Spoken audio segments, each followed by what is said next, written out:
kita mulai pemeriksaan fisik pada perawat. Sama dengan pemeriksaan lainnya. Tahapnya ada anamnesa, ada pemeriksaan fisik, dan ada pemeriksaan diagnostik. Jadi seperti pertemuan pertama, gangguan aktivitas itu ada 3 termin ya. 1 persarapan, 2 muskuloskeletal, yang ketiga adalah penginderaan. Untuk sistem persarapan ada 6 yang perlu dilakukan anamnesa dan pengkajian fisik. Yang pertama adalah tingkat kesadaran. Yang kedua adalah GCS. Yang ketiga adalah pemeriksaan saraf kranial. Yang keempat adalah pemeriksaan fungsi sensorik. Yang kelima adalah pemeriksaan refleks. Dan yang keenam adalah pemeriksaan khusus sistem saraf. Kita masuk di kesadaran ya. Untuk tingkat kesadaran ada komposmetis, ada apatis, ada delirium, ada somnolen, ada sopor, yang terakhir adalah koma. Untuk komposmetis adalah kesadaran penuh. Penuh itu seperti saudara dengan kita ini. Jadi sadar penuh, bisa menjawab semua pertanyaan, bisa tahu keadaan sekelilingnya. Itu komposmentis. Yang kedua apatis. Apatis itu sadar, tetapi dia segan berhubungan dengan sekitarnya. Dia acuh tak acuh, kontak matanya kurang fokus. Artinya apa? Ada penurunan kesadaran. Jadi bukan karena orangnya acuh tak acuh, bukan sifat ya, tapi memang kondisi sedang terjadi penurunan kesadaran. Itu kita sebut apatis. Berikutnya adalah delirium. Delirium itu dia mulai gelisah dan disorientasi. Tidak tahu sekitar, tempatnya di mana, waktunya jam berapa, dia tidak tahu. Biasanya ada reaksi memberontak, berteriak, berhalusinasi, berkhayal, karena terjadi kekacauan motorik. Biasanya pada pasien yang habis kecelakaan atau pasien yang hiperglikemi. Berikutnya adalah somnolen. Somnolen itu kesadaran yang terus menurun, respon psikologis yang lambat. Dia sudah lemah ya, sehingga pasien itu hanya kepingin tidur. Dia akan bangun kalau dirangsang. Tapi kalau kita diamkan, dia langsung tidur lagi. Mampu memberi jawaban, cuma sangat pendek dan superficial. Dan reaksi psikologisnya melambat. Berikutnya adalah sopor. Sopor ini keadaan yang menurun lagi dari somnolen, mengantuk, dan sudah dalam kondisi tertidur lelap. Bisa bangun kalau diberikan respon nyeri yang kuat. Kalau nyeri somnolen tadi kan nyeri biasa. Dan dia memberikan respon yang lemah. Pupil dan refleks ada, tetapi dia sudah tidak bisa mengontrol BAB sama BAK. Jadi kencing keluar sendiri, BAB keluar sendiri. Yang terakhir adalah koma. Koma itu kondisi pasien tidak bisa dibangunkan, penurunan kesadaran yang dalam, respon rangsangan tidak ada. Respon pupil kadang-kadang tidak ada. Tes pertama neurovaskuler adalah kesadaran, tingkat kesadaran. Penyebab penurunan kesadaran ini adalah 1, hipoksia, kekurangan oksigen. Pada pasien-pasien yang stroke, condong ke stroke karena emboli ya, maka dia lebih condong ke arah koma. Karena apa? O2 ke daerah otak mengalami penurun karena ada hambatan, ada emboli tadi. Yang kedua, tekanan berlebihan di rongga kepala. Nah, ini biasanya akibat kecelakaan atau benturan ya. Jadi ada pembuluh darah otak yang pecah, yang menekan jaringan otak, sehingga terjadi peningkatan tekanan intrakranial.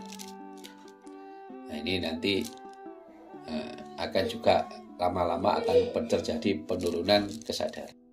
Kondisi penyakit tertentu yang paling banyak adalah diabetes mellitus karena hiperglikemi atau ketoasidosis.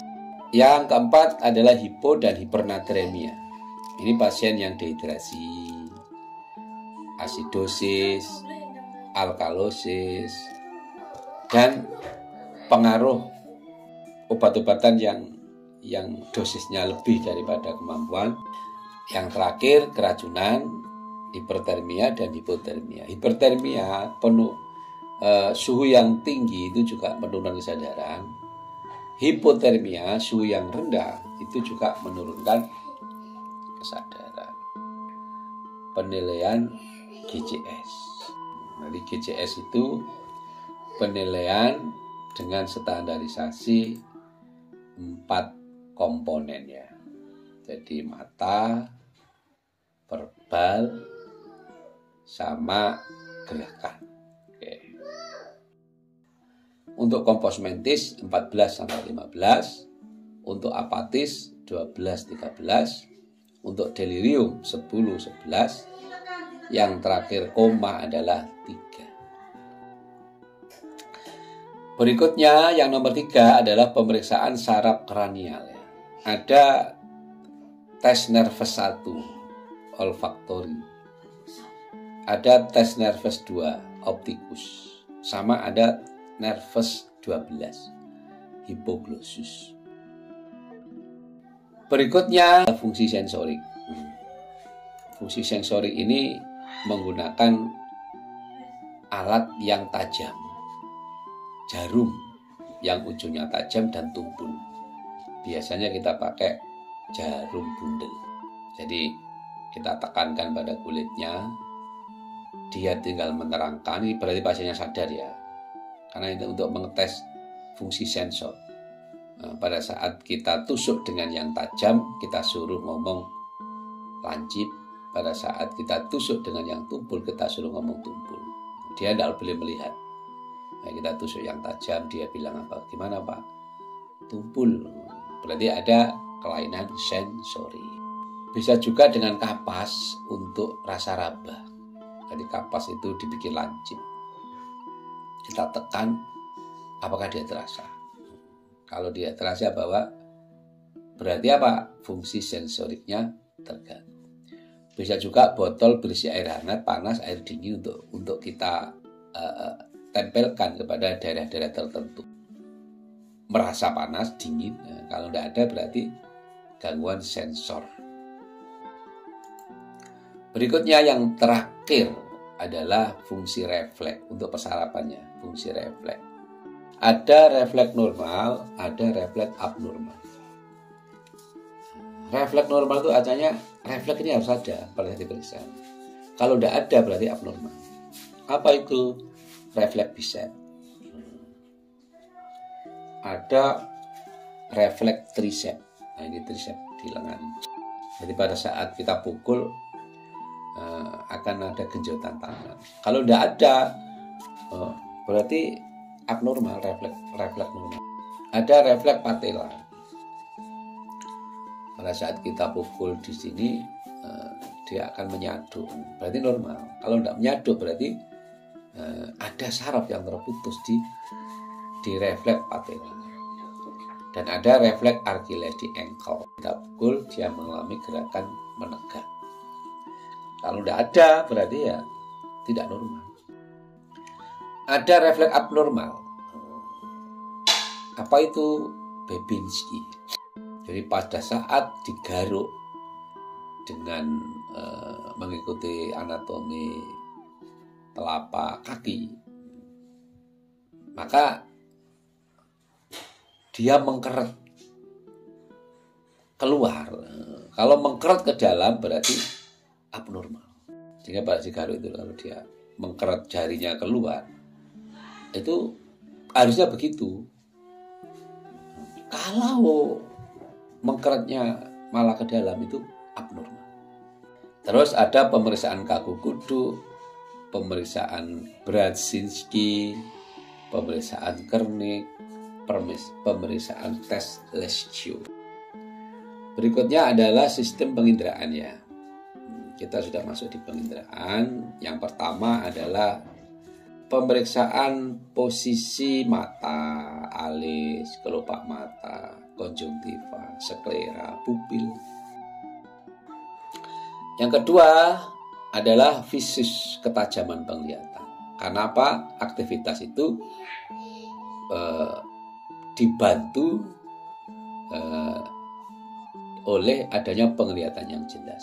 Pemeriksaannya kita sebut sebagai visus. Alatnya adalah ototipe Snellen. Telinga. Gangguan aktivitas itu bisa disebabkan oleh telinga karena dia tidak mendengar. Apakah struknya menimbulkan gangguan telinga? Maka ada pemeriksaan Rhine, pemeriksaan Weber, pemeriksaan Schwebeck. Terakhir kita masuk muskuloskeletal ya.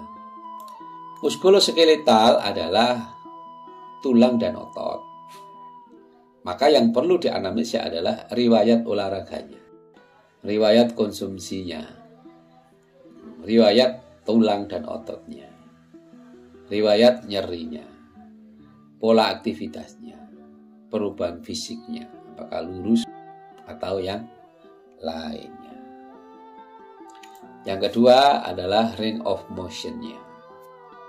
Jadi nanti kalau memang ada kekakuan, ada saraf yang menimbulkan kelemahan, maka treatmentnya adalah range of motion. Bisa aktif, bisa pasif. Berikutnya kekuatan otot, kemarin sudah kita terangkan ya. Nah, yang terakhir ya diagnostik, kemarin sudah ya, ronsen, CT scan, MMA, MRI, dan lain-lainnya, SSP dan lain-lain. Mungkin itu tambahan dari saya, mudah-mudahan bisa memberikan gambaran mengenai gangguan kebutuhan aktivitas sehari-hari. Berikutnya silakan baca portofolionya saja.